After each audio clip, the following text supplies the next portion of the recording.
நான் இன்றைக்கு பிரித்தானியாவில் ஒரு கிராமத்துக்கு போயிருந்தேன். அந்த கிராமத்துக்குள்ளே பார்த்தீங்கன்னு சொன்னால், இந்த உலகத்தில் எதெல்லாம் பிராண்டட் கம்பெனி என்று சொல்கிறோமோ அத்தனை பிராண்டட் கம்பெனியும் அங்கே கடை போட்டு வச்சுக்கிறாங்க.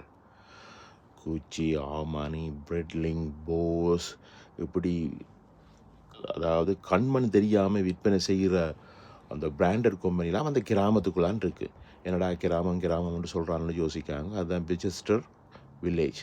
இங்கே வந்து பார்த்திங்கன்னா உலக பணக்காரர், உலகத்தில் அதிகமாக பணம் வச்சிருக்கிற ஆட்கள் இங்கே தான் விரைவினம்.